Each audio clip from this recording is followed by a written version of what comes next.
The worst horror movie I ever saw was fucking great.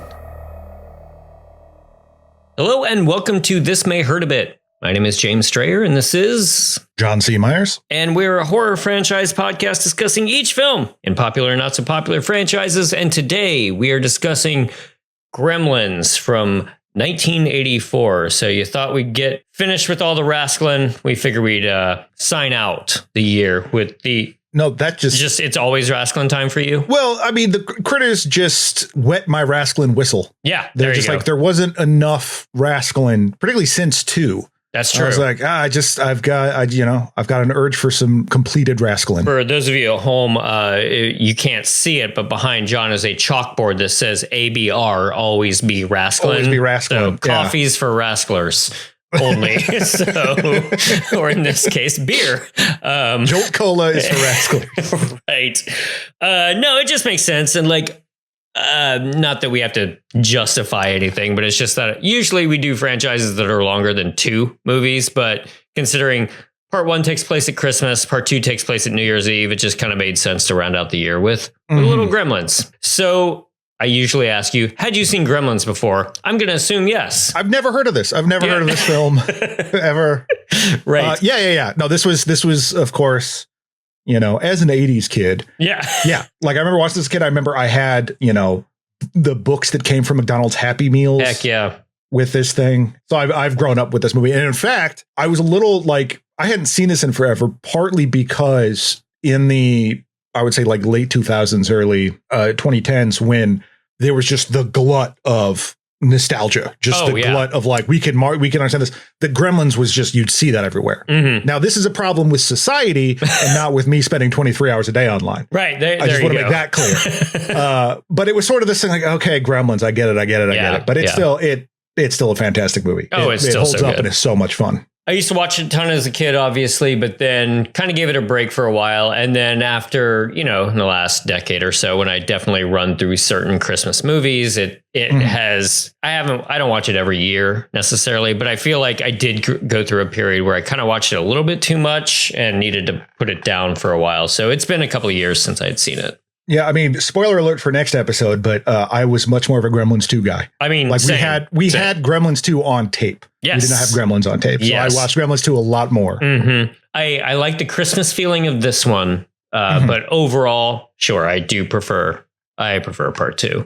But that's only because part 2 is so incredible, because that is not putting down part 1 at all. You could not ask for a better person to make either of these movies than Joe Dante. That's correct. Yeah. Joe Dante is just perfect for this. There's this amazing like fan sourced book, I guess, called Gremlin in Your House that someone put together. There's just a bunch of like quotes and stuff and from other interviews and stuff, just free online. Yeah. You can check it out.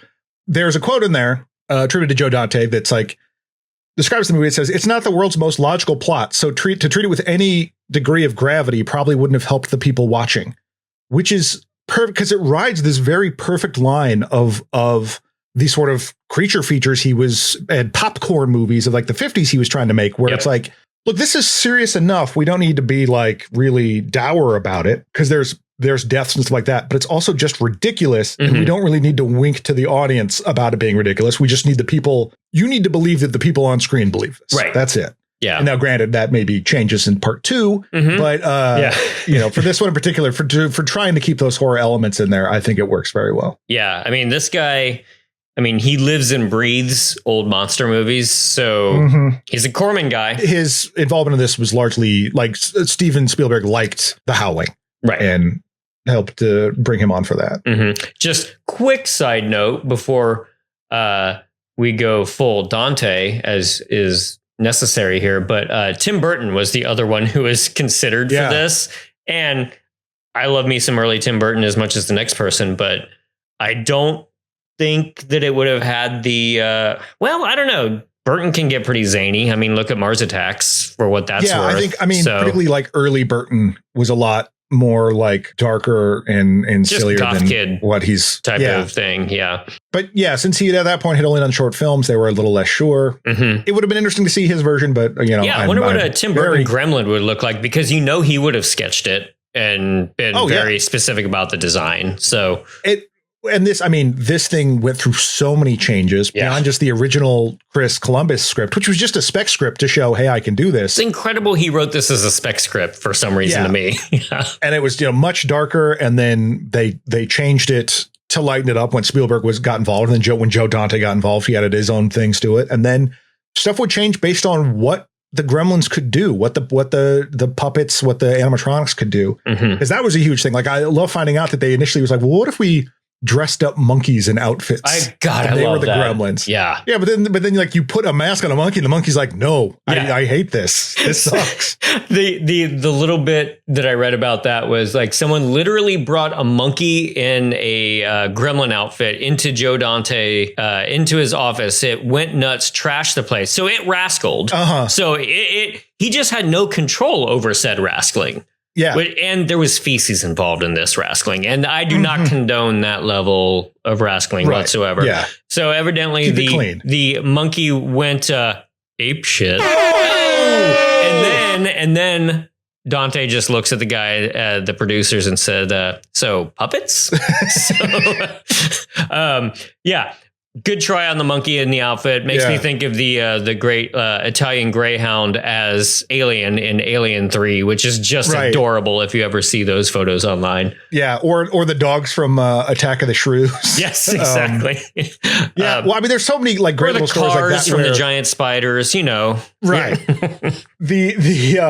There's all kinds of great bits where like people like getting studio notes and then being like, well, it needs to be more people focused. And Steven Spielberg was like, well, we could call the movie People, but I don't think people would be as interested in seeing it. Can you imagine being a studio person? I mean, this is about, the jokes about studio people being out of touch is so low hanging fruit. It's not even worth going into, but like this could be just the prime example of somebody seeing a cut of Gremlins. And my first takeaway watching this time with an eye towards it was like, man, there are so many Gremlins on screen. There are so many Gremlins. Time. Can you imagine a studio note being like, hey, can you pull back on the Gremlins? Yeah. We need less Gremlins. Yeah. And you think about, we talked about in Critters 2, Mick Garris talking about that being a very overwhelming first experience because you have animals, children, and puppets. Yeah. And this definitely has all that. It has returning champion Mushroom, who was the dog from Pumpkinhead. And I love him, and his performance in this is fantastic. Yep. They would do all these shoots where it's like, okay, we'll shooting the people. Now we're going to set up shoot people with the puppets. Now people go away. We're going to spend a lot of time with the puppets because the puppets don't always work and they don't do what you want it to. And so it was just like, everyone described it as just grueling because you're just trying to get things to do what you want and they don't always operate the way you want. And they do a lot of stuff in here. The Gremlins do a lot and there are a lot of them. And so just on a logistical level, it's pretty astounding. Yeah. There was one bit where they were filming like what you just said. It was just like, okay, let's turn around and film the puppets, but everything was taking so damn long that literally the entire cast fell asleep on set because of course it was a night shoot. I'm sure it was cold and miserable. They were just kind of waiting. Probably, I mean, I guess they could have gone to their trailers or whatever, but maybe they were just troopers. Like they wanted to be there for the Gremlins reaction shots as, true professionals are. So. Right. So the Gremlins could act against an actual human. Exactly. Not a tennis ball. Right. Yeah. But my first thought, and this more just speaks to the brain damage that's happened to me, is that was Whoopi Goldberg and Theodore Rex. Oh man, an infamously terrible movie. But one of the issues with it is that the animatronic parts of the Theodore Rex puppet, whatever you want to call it, animatronic thing, like stopped working all the time. Yeah. And then Whoopi Goldberg, who didn't want to be there anyway, was like throwing big fits about it on set. Yeah. And so I just think like how frustrating that is, where you're like, look, I'm trying, but this thing's just not working, and then it just stops everything dead. And that would happen a few times, like the reaction of Mushroom to Barney. I'm sorry, I'm using the actor's name. We're good friends. I follow him on Instagram. Right. You mean Dogstagram or whatever the shit? Yeah. But he, like when Gizmo pops out of the box at the beginning, like that's a genuine reaction from the dog. He thought it was like a little animal. Oh, like, so cute. Wanted to sniff it and get all close, but then he like busted an ear off of it. So that took 8 hours to repair. And, man. All this stuff. And at that point too, like I've been on, I haven't worked with a lot of like effects or puppets or stuff, but like I have been on sets though, where there's nothing that the rest of the crew can do to solve this situation. So it comes down to one or two people that are sitting there stressed out, having to figure out how to, fix this so we can move forward. And if it goes on for that long, 6 to 8 hours, everybody's getting pissed. So, so I feel bad for those puppeteers. But yeah, thinking of the dog briefly, the editor said that Mushroom was a fantastic dog to have on set because he was just like always had something to cut away to, because they were smart enough to film the dog's reaction all the time.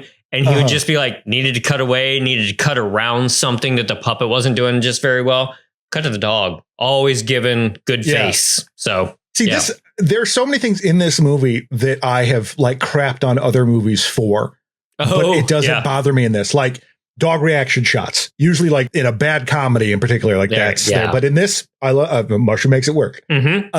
Showing other movies in your movie. Oh, always. I think this totally works here, and I think helps set the tone for like this is the movie you're watching, not like get this movie, get how I'm referencing this. No, it's more just like this is the kind of movie you're watching. Right. Just keep that in mind. Don't be too mean to me. Right. Right. Like, but there's just repeated stuff that normally I would probably be against, but to me, and some of that might be a function of nostalgia, and I saw it as a kid, so it makes sense to me. But to me, it still works. Yeah, I mean, there's about 1 million other movie references in this, and that comes from Joe Dante just being so passionate about that stuff. Whether it be the Mad Max poster, the Star Wars video game. There, he's just kind of playing in his contemporaries like sandbox, but there's so many other ones too. Yeah, or like, having Robbie the robot from Lost in Space be on the phone. But that was kind of just that whole little area so goofy. And I never noticed the time machine gag before watching it this time. I never had, which was very funny. I just because I'm not paying attention. I'm watching Hoyt Axton. Well, and then you've got your the gremlin that says phone home. And then the marquee has, the alternate title for E.T. It was kind of like A Boy's Life or something like that. So, there he's just paying respect to the producer that made this film possible, obviously. Yeah. But which I had heard, this might just be apocryphal. I don't know.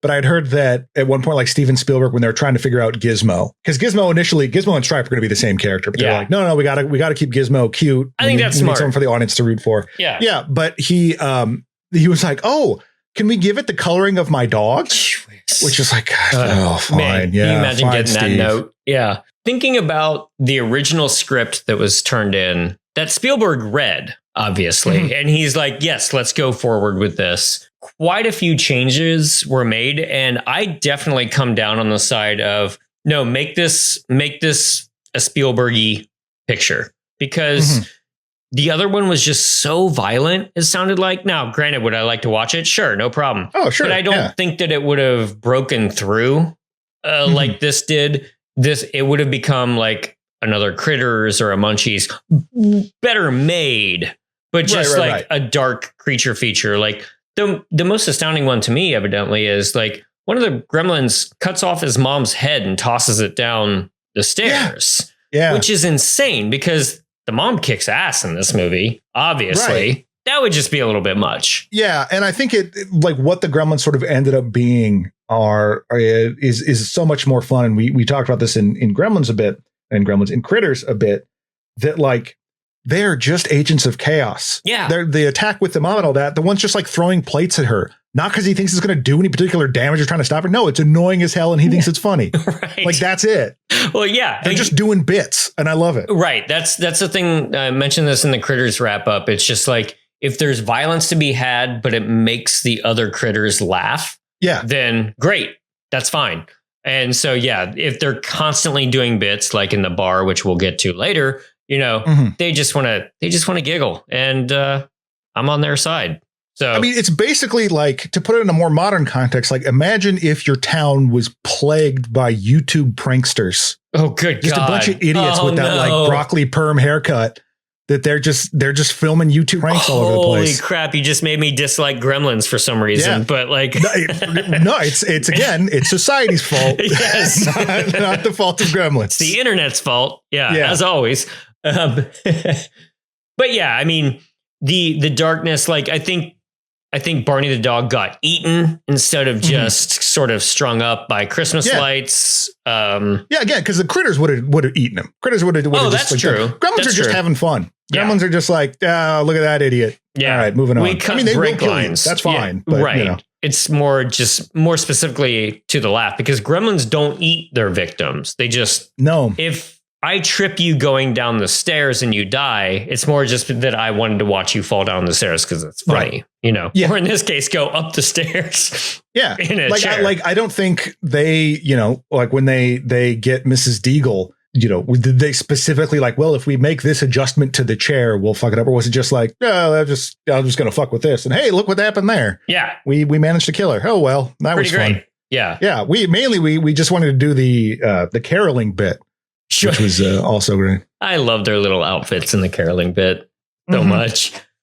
So one thing that I was watching for this time was I noticed the first time Gizmo multiplies, all of the Mogwais that are in Billy's bedroom, they're already starting to rascal. They're already kind of tricksters that obviously get worse when they become gremlins.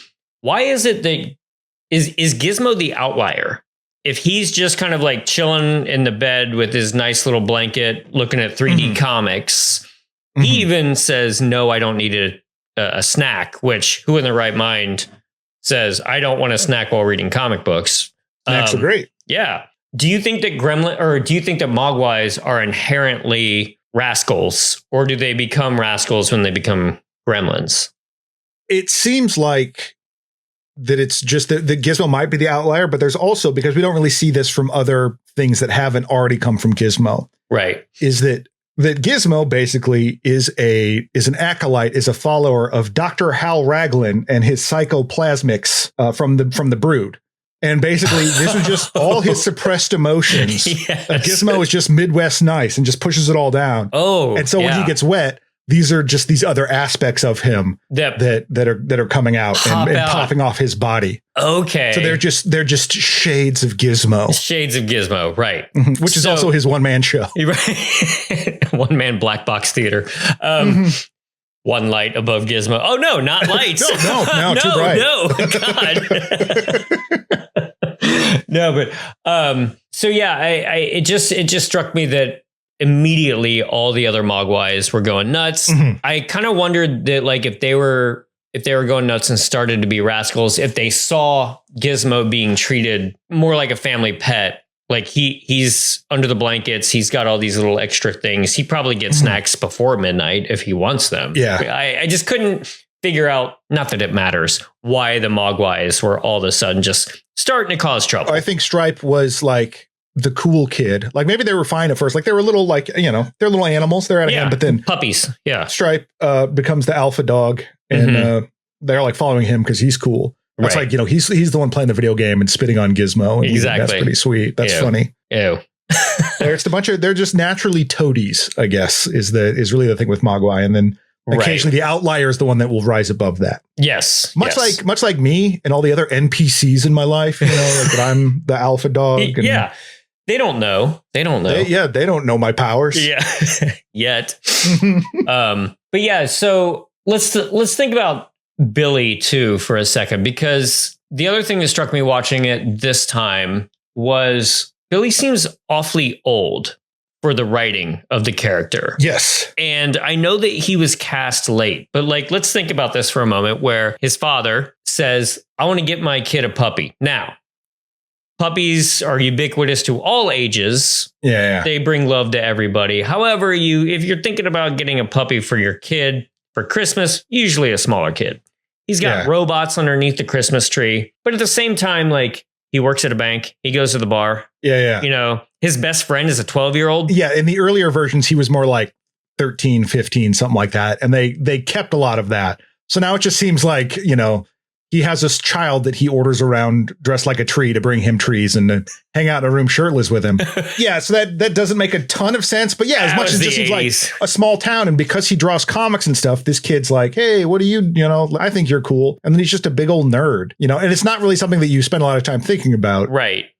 You know, maybe that was the good bridge too, is just because, like, there is this sense in the writing of, when are you going to grow up and be an 80s guy and work for the bank? But I still want to draw comics. Ergo, I hang out with children, you know? So, like, I get that. Yeah. Yeah. And there's some of that, like, again, that kind of throwback stuff. This is probably less relevant to the more milieu that he works in, but think of the Undersea Kingdom where Crash Corrigan has little Billy he hangs around with that just thinks Crash is cool and shows up. Yeah. So it's just that he's just like sure, like you are into cool stuff. And that definitely feels more like 50s, 60s Joe Dante kind of realm, you know. Who's going to hang out with Superman? Right, yeah. Superboy. Yeah, like Jimmy Olsen. Yeah. Or Jimmy Olsen. Yeah. But yeah, that was just something that didn't really change. But I like Billy in this. He's fine. Yeah. I like Zach Galligan also from the Waxwork series. If you've seen any of those are a lot of fun. Yeah. Forgot about that. And I saw a clip of him from some like anniversary thing. He's aged very well. Looks great. Yes. Good job, Zach Galligan. Phoebe Cates, just if there's anybody possibly more adorable than than Gizmo, it's Phoebe Cates in this movie. And the two of them just embody that kind of, they're not high school crushes anymore, but they're, I don't know. Yeah. Very wholesome. They had such good chemistry and very wholesome chemistry. And I like that, you know, when Billy asks her out, he doesn't do like a stereotypical like nerd kicking rocks and can't get his words out. He has a moment of being, I wouldn't say suave, but he's got some confidence that bubbled up. If you're not doing anything this Thursday night, maybe you'd like to go out on a date with me? I'd love to. Oh, yeah? Well, that's great. So that he's not just a dork, you know. They didn't go that route, which I appreciate. Yeah, they didn't really go too big on lean that. into that. Yeah. See, if you draw comics, you can't ask out girls. Yeah, Look at that. You know, you're the most stereotypical nerd alive. That's it. That's the only option for you. Exactly. Complete non sequitur, but just talking about his dad and how much I love Hoyt Axton in this. Love this guy. Just could listen to him talk forever. Yes. That I did not know he wrote Three Dog Night's Joy to the World. Really? He wrote that song. Yeah.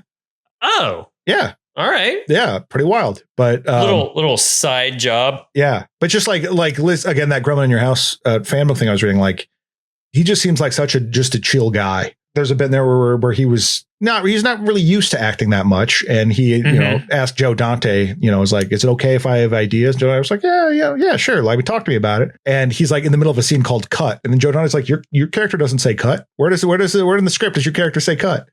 Ooh, and he was like, oh, should I not have done this now? And I'm like, oh, Hoyt. Yeah. He evidently improv'd quite a few of his lines, went completely off book. I guess another person they had in mind was Pat Hingle for this role. Yeah. Who played the role, like I know him as Commissioner Gordon in Batman 89. Bumpy is it Bumpy or Lumpy in The Grifters?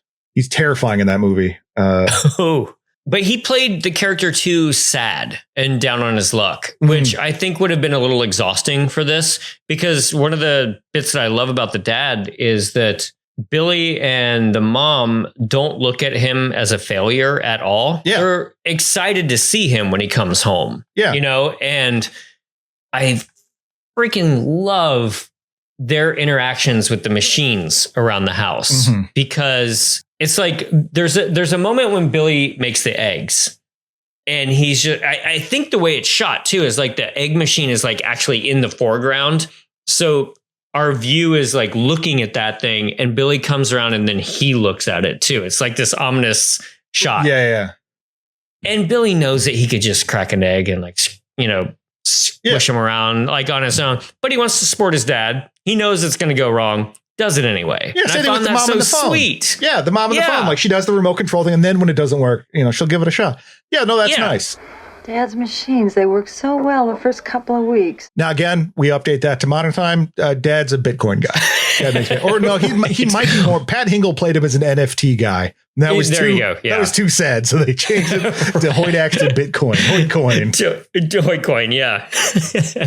But yeah, it did make me laugh though. Like at the end, doesn't he say something like, well, that's my story. And I'm like, dude, you disappeared for like an hour of this movie. But he's exactly, I mean, like, that's exactly like you're sitting next to him on a plane and he's like, here's how this is all about me.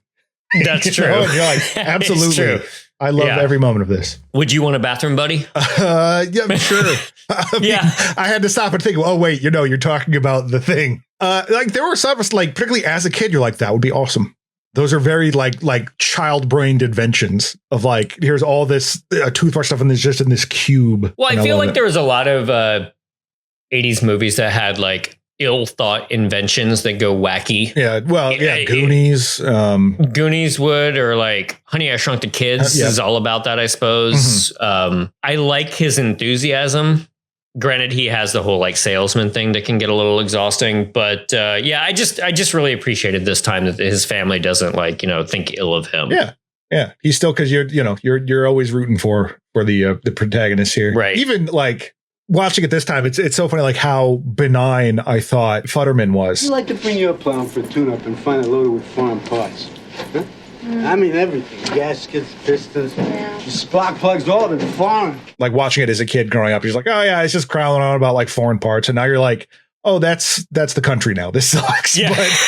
But I love Dick Miller, and he's always great. Oh, sure. And Yeah. I love again, like Joe Dante in Coda saying, in these pictures, you have to have somebody who knows about these supernatural things so he can tell the audience.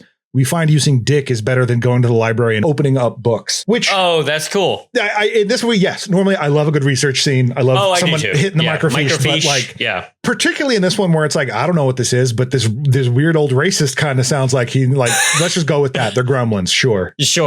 And of course, that's based on the Roald Dahl old book about the Gremlins, and then of course there's the Bugs Bunny cartoon. I can't remember the name of it. Oh yeah, it's some hair something.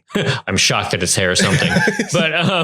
but there's a Bugs Bunny cartoon from the 40s that shows him like flying a plane, and of course little gremlins are getting after falling him. Falling hair. There we go. Yeah. So what I'm saying, kids, is gremlins are real. Gremlins are very real. Had come from my evidence. This cartoon.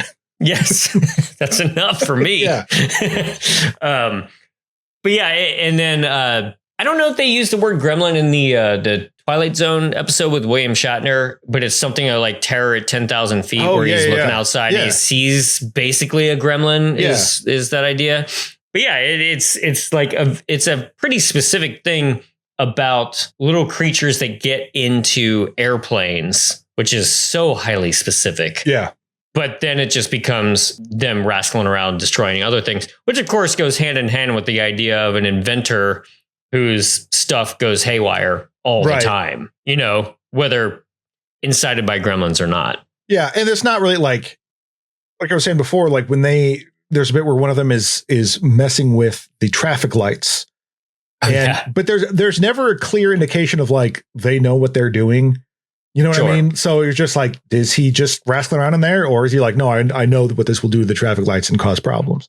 Yeah. And I think that's kind of fun. Like I like at the end when they're chasing around Stripe through the department store, he's like stopped and set up a bunch of robots and was playing with them for a bit or something. Like, well, okay, sure. Why not? Sure. When his face is on all the monitors, like it's convenient when they know how to do stuff. That's fine for this kind of movie. It's totally fine. Do you think that Fetterman died in that moment when the big forklift comes through and crashes into his house? Initially, he was supposed to, but they added a thing at the end where he's like, "Nah, I'm actually fine. I'm fine." And then spoilers for part 2, but he has a fun bit there. Yeah, but he described because the woman that plays his wife, Jackie Joseph. Who played his wife, I think, in Little Shop of Horrors, the original Little Shop of Horrors. Oh, yeah. His wife, this is like, there was some quote with Dick Miller. It's like, yeah, she just crawls out of the woodwork every once in a while to play my wife. Fantastic actress. That's so good. But apparently she kind of has that same sort of daffy vibe that makes Sheila Futterman so much fun. Right. So as far as the bigger set pieces go, obviously the standout is the bar sequence. So I feel like this is just kind of like where everything is building to, because the movie theater is certainly fun, because that is another shot where you're just like, oh my God, they made that many to fill a little movie. Now, granted, when you do this kind of thing, like the ones closest to the camera are going to be the ones who are like fully articulated. And then in the back, there might have been like some like straight up just rubber ones on a big bar that go back and forth. So I do like the movie theater, but of course, the standout scene is the bar sequence. Do you have a favorite gremlin in this? Which will become more of a question in Gremlins 2, of course. I think. But this is to point out that I love how every single one of them are so unique. Yeah. And they even have little bits of personality.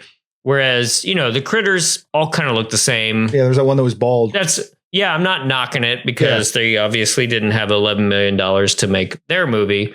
But just like when you got the cash and you can make every gremlin have its own like kind of personality, I really love that. I think the little brother in me that I've always been loves the one with the weird little puppet that comes up when the guy's doing like the film noir sitting in a dark corner.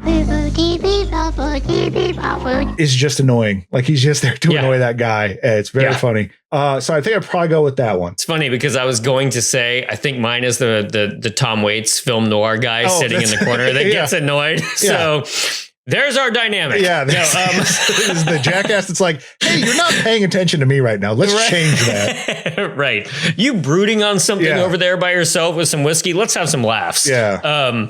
No, I mean, I love that guy. It is funny because obviously, like, I'm a giant Tom Waits fan, but he was obviously aping personalities in the 70s to do his whole shtick. So you could say that like he's also Humphrey Bogart or something. Right. I think I just associate it with Waits just because they gave him a gravelly voice at that moment, Also, many of these voices done by Michael Winslow. Which was which I did Police not realize Academy. That. Yeah. And a genius voice actor, Frank Welker. Howie Mandel. I mean, Frank Welker is the one who suggested Howie Mandel play Gizmo, but he's Frank Welker has done so many cartoon voices over the years, and apparently is like really well known for being great at animal sounds. Like he's just great at them, and so he was able to kind of bring that into some of the Gremlin stuff. But Creatures, always love a good Frank Welker appearance. Yeah, I mean the thing to me that this bar scene captures is just the absolute utter chaos. Yes, like there's not a single free space in that frame that you could stuff another gremlin into. Mm-hmm. It's completely taken up. It's got them on the ceiling fan. They're hanging from the walls. They're at every seat at the bar. I love how there's just like smoke in the background, clearly like dry ice or something like that, just to make it look worse or more hellish, I guess. I love the flashing gremlin. I don't know why, it's just, but God, it's that's just so stupid good. And it's just a dumb bit. Like it's just gremlins just doing bits. Mm-hmm. And and it kind of like, can gremlins actually get drunk? Is that because like, are they just acting? Are they just goofing around? Mm-hmm. It doesn't matter, but they're just there to have fun. Where'd they get all those cute little clothes? Yes, don't know. But who cares? It's great. I don't know. Yeah, works. But from there they go into the movie theater, and they try to blow up the theater. And Billy, of course and there's a little bit of a on-screen Gremlins gag too when they're sitting in the movie theater that of course gets expanded more in the part 2. And this time it did strike me. I was reading about all the different Gremlins merchandise and that came out in the 80s. And it did make me laugh watching this time around. It's like, oh, they end the movie in a toy store. So intentional or not, I don't know. But hell yes, you put a Gremlin or a Mogwai on every possible thing you can and market that thing. Yeah. So, there is no problem with that. I was trying to look up weirdest Gremlins merchandise. And I did find that if you bought a certain brand of toilet paper in the mid 80s, there were 4 collectible stickers on the inside. Okay. It wasn't Gremlins toilet paper. It was just like a collectible sticker. Sure. So you wanted to buy them at least 4. See if you got the set. I don't want to wipe my butt with the Gremlin, but I wouldn't mind if my toilet paper provided me with some stickers. Yeah. Right. So they were putting this stuff on everything back then, like thermoses, bed sheets, whatever. But and not to be the whole like, well, we drank from the hose outside, you softies. But like there was so much stuff in the 80s that was like marketed to kids that was not. They should have been like, there was like Nightmare on Elm Street, like Freddy's glove for kids. It was like, okay. Yeah. But because this movie was, I was scared of a lot of this movie. The microwave bit, like that stuff, the monsters melting at the end and all that.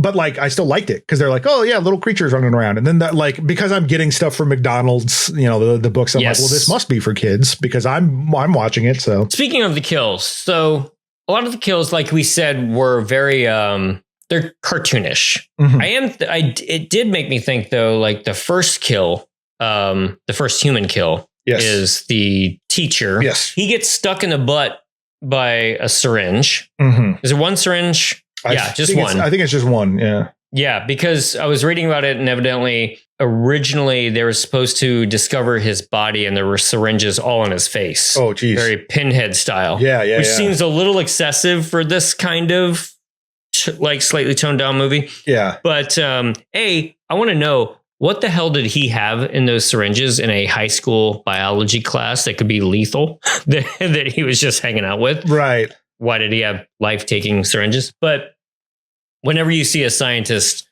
do something with the syringe, that means it's bad, it's lethal, whatever. So it's going to come back to haunt them. Right. So that seems like the only like straight up murder, because like, what's the bit there? Right. Is it, we stab him in the butt and like, haha, can he survive? Like, that's not funny. Necessarily. Yeah. That's the thing. Like that gremlin has been separated from the other gremlins. And so that seems like a vengeance thing. Right. Or maybe he's the real bad boy, but he just doesn't have Stripe's moxie. His he doesn't skills. have anybody to show off for. Yeah. In that moment, he doesn't have anybody to make the joke to. So it's a more lethal. Yeah. Like, I'm going to stab this guy. There was no one to hold him back or, get reactions from. So he maybe went too big on that. He went too big. Yeah. Yeah. All the deaths, luckily, are for this tone of movie.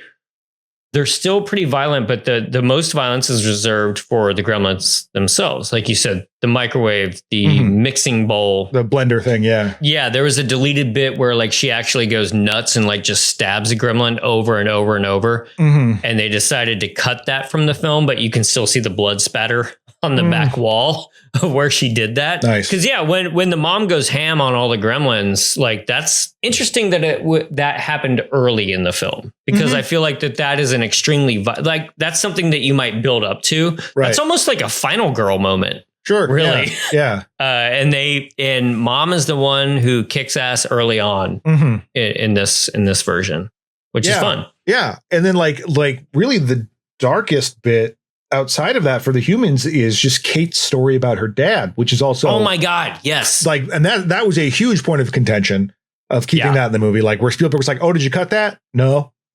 Okay. Yeah. And Joe Dante is kind of commenting on this, and I fully understand and agrees that. So Spielberg picked this up and was like, and picked Joe Dante to be his guy, which is, a big thing. But then Spielberg's like, I have to go do Indiana Jones. Yeah. And so that's got to feel pretty good that like, I'm not going to have this guy over my shoulder. Like he's busy enough with his own thing. And that's a lot of pressure. And I think having him be, otherwise occupied is good. Because I'm sure when he would pipe up with stuff, it's like, Steve, I've been fighting with puppets all day. I don't. Right. Now it's not enough like your dog. Oh, God. Right. Billy said something to the effect of like, yeah, once Spielberg did manage to show up on set and he was just making sure that the Mogwai was in the shot, because it's just like, remember, like he knows what's up. Bread, bread is buttered there. And I mean, again, who are we to disagree with Steven Spielberg's sensibilities? Right. Like you can dislike them, but like there's no doubt the man knows how to make a family friendly thing. Yeah. Which was funny because he was specifically like, I'm trying to get away from, I want to do a movie that doesn't involve a thing with a bunch of wires coming out of its head. I'm tired of dealing with coming off of ET and stuff like that. So it's funny that he chose this. And then like there were so many different endings to this movie that were very ET like, because Bill was like, I don't want to do another ET ending, but like we feel like Gizmo has to go away. Yeah. So how do we make that happen? There's like one where like basically he and the older Chinese guy that buys from, I think is it Wing? Anyway, they like disappear into the stars together and like look down and smiling from the heavens, and it's like, what the hell? But, on that ending, real quick, is they evidently, because that last shot is all a composite shot, and evidently when they rendered that shot out, there was a mistake in the render. And there was a few seconds where the man disappeared, like blinked out of existence and then blinked back on. And they were like, maybe we should save that because it really makes them super mystical. And I'm like, that is absolutely me guys. being like, I don't want to do this again. Like, what if he's magic? You'll get it. Yeah. You mean I got to render this for another 8 hours back in 1983? Yeah. I got a post process. Like, I can't even imagine what that. Oh my God. Yeah. Technique is, but yeah, probably very, very. I almost said export, but you know, that's not exactly, that's not it. But yeah, I mean, that kind of violence, I feel like they probably had a really good, and it's easy to say this in retrospect because it works, but a good, like, Dante wants to push it to a degree. He doesn't seem petulant about it at all. But then Spielberg wants to pull it back, but then giving him his victories. And on the tail of keeping that story in, Spielberg, to his credit, did say, like, well, I championed this guy. I chose this guy. This is his movie. I got to back off and let him keep that moment. And I love it. It's great. It's such a creepy, sad story, too. I think about that story a lot, honestly. Well, yeah. And I like what we'll talk about it in 2, what they do with it in 2. But like, I enjoy like that. And because someone commented on this in reading it, I never really thought about it before, how Judge Reinhold's character just disappears halfway through the movie. Oh yeah, and I'm fine with that. In these cases, I just feel like there's a world outside of this movie. You know what I mean? Like these characters exist, and this is just sort of like he fits into Billy's life as like he's this antagonist. Basically, Billy before this stuff is all happening is just dealing with different levels of bullshit, whether it be Mrs. Deagle being just awful or just this butthead being annoying. Like it's not something where like, oh, I needed him to get a comeuppance or something like that, because like, oh, that stuff all sucks. But then, but this is a real big problem that he's got to deal with now. Yeah. It didn't really feel like I needed that closure there. And the same thing with the speech, where it's like, it gives Kate some character and depth rather than just being, I'm the cute girl that's here too. Right. Yeah. And I remember like being much more affected by that than any of the Gremlin stuff of just the very human, like, but it's also like that it's ridiculous that he's stuck in the chimney and like dies without anyone noticing and all. Like it's absurd, but it's also very, very sad. And I think it's an amazing performance that Phoebe Cates does with that. But it just adds to the overall kind of horror of the movie, a real thing that happened versus, he was actually killed by these gremlins in the past, as part of this ancient secret order that was fighting them. Gremlins bloodlines or whatever. Right. Yeah. Yeah. A little bit about the Judge Reinhold character. Evidently, there is a cut scene where they find him in the bank vault and he's gone mad. Like he's just kind of like lost his mind. I guess the gremlins end up rascling around the bank or something like that. And they cut it for pacing. And by that point, like you've forgotten about this guy. Like you just, it's that when Poochie's not on screen, where are the gremlins? I want to know. I've decided that he grew up to be the guy from Maniac Cop 2 or 3, the guy that gets like pulled over, that gets his car towed, and then the Maniac Cop ends up killing the tow truck driver. Yes. He's a rich guy in that thing. That's what happened to Judge Reinhold's character. He learned nothing and was like, nothing other than I need to get out of this place. Right. One thing that I like talking about sort of like the writing this tone is that there was this really big satirical bent to the earlier scripts. Like there was a scene where the gremlins like take over a McDonald's and eat everyone inside, but leave the burgers alone. Right. And it's funny to read that story and then watch the movie and there's a big Burger King sign in the background. Right. So like McDonald's was like, no, we're not interested in that. Thank you. Yeah. But Burger King was like, yeah, no, eat anyone that comes to our restaurant. Our burgers suck. Glad there was a hungry heifer in Critters 2 then. Right. Yeah. So Mick Garris could jump on that and bring in his vegan ideology. From the twisted mind of Mick Garris. Yeah. But it's just like, I like that that's not there. That is just this kind of more just zany rather than being like society, huh? If you think about it, to me, like, I'm sure you could pick something out, but McDonald's existing in this small town, while realistic, would take me out of it because they specifically wanted to shoot it on a studio backlot so that the small town felt like a 50s movie that looked like on a backlot. And if I saw McDonald's Golden Arches, I'd be like, this doesn't feel right. Well, it's also funny, like that's some of the sets for Kingston Falls is Marty McFly's town. Yeah. In Back to the Future, they use that same lot. Twin Pines Mall. Yeah, well, yeah, Is like, that well, it? like Yeah. the movie theater that he drives into in Oh, right. Back to the Future. That's the same movie theater the Gremlins were in. Same movie theater. It's the Yeah. same lot. But yeah, I know what you mean. Like it's just that the way I would describe it is it's like what I like when Batman movies are just about Gotham City. Right. As soon as you like in The Dark Knight Rises, they're like, well, we called the army. What is the army involved? This is Batman. Yeah, You know, it just feels totally. weird. So like having it be, I mean, I know like I said, there was Burger King signs and like obviously there's references to movies and stuff that exist outside of this. Sure. But it kind of takes away that sort of like Anytown USA, small town, cozy kind of vibe versus just that it just sort of it gives it an air of an older style movie. Right. Are you familiar with the novelization? You know, I have not read it, but I did come across a few little fun facts though. It's insane. Like, and Yeah. I fully 100 support that. I think all novelizations of movies should be like this ridiculous. It's written by a guy named George Gipe. You can't just have page after page of rah, rah, rah, rah, rah. Yeah. So like, yeah, good point. they're like communicating telepathically. Like the Gremlins are from space. That gives them a whole background. Don't there. like that. Yeah, like they're quoting from the book. Centuries ago on another planet, Mogturman had set out to produce a creature that was adaptable to any climate and condition, one that could easily reproduce itself, was gentle and highly intelligent. The galactic power sent Mogwai to every inhabitable planet in the universe. Their purpose being to inspire alien beings with their peaceful spirit and intelligence. Holy crap. Gizmo like meditates. He closed his eyes and in his Mogwai mind, ever obedient, began to show him the vivid colors generated by the boiling rivers of the subplanet Catalesia, one of the Mogwai's favorite mental images. Although when he felt a minor surge of aggression, he enjoyed watching mind battles between the armored worms of Usurkan. Love it.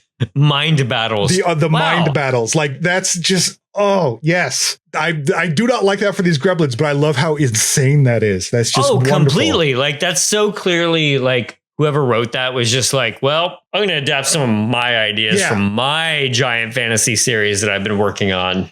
I always think about there's in that Star Trek documentary Trekkies about Star Trek fans. Love that. They would talk about like people sending in stories, and there was one guy who would always send in Ensign Jensen stories, and they were basically just author inserts.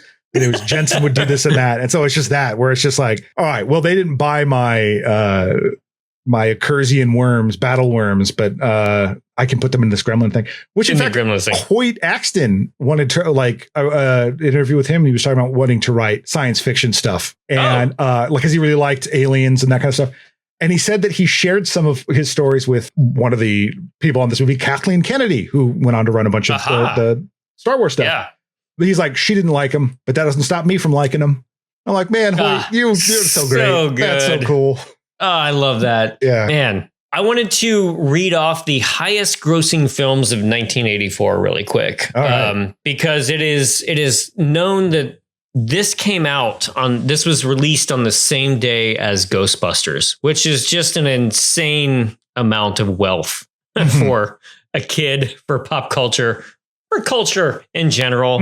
You get something like Gremlins and screw Barbenheimer. Like this is like real, right? You know, real good stuff. So, and I know we just sound old doing this, but I just don't know what is good anymore. Yeah, but I want to like just express like what came out in 1984. It's not quite as good as 1982, which is its whole thing. But 84, Beverly Hills Cop, Ghostbusters, Temple of Doom, Gremlins, Karate Kid, Police Academy, Footloose, Romancing the Stone, Star Trek 3, The Search for Spock, and Splash. Wow. All of those movies, like, I could go back to each one of those. I have a little less affinity for like Footloose, maybe Romancing the Stone, but all of those I like. So, like, what a year. An embarrassment of riches for Judge Reinhold fans. Like when are you going to get two Judge Reinhold releases in the same year? That's true. I guess he came back for part 4 of Beverly Hills Cop as well, but I've never watched that. So yeah, I only watched the first one very recently. I never saw any of those. Yeah, they're great. They're fun. Well, let's go ahead and honor our dead and get out of here. Roy Hansen, played by Glenn Turnman, lethally injected through butt. Ruby Deagle, played by Polly Holiday, launched out of window by gremlins after hijacking her chair. Sheriff Frank Riley, played by Scott Brady, killed when police car flipped after Gremlins cut brakes. Deputy Brent Fry, played by Jonathan Banks, also killed when police car flipped after Gremlins cut brakes. Again, not counting critters, not counting gremlins, we're going for human deaths. Oh, and we kind of skipped over the fact that the deputy played by... Jonathan Banks. Jonathan Banks played the deputy, which was kind of fantastic to see him, A, with hair, and B, younger, and C, drunk, and, which was funny. But man, that face and that voice soon as he pops up. But four human bodies in this one, not counting the gremlins. Mm-hmm. That's a great way to just, up your production budget, is exploding small puppet animatronics instead of people instead. So it might have been a pain in the ass, but it all worked out. And particularly when you read the behind the scenes stuff, and you're like, the fact that it worked out is amazing. Yeah, and it's like that just speaks to the talent and drive of everyone involved in this.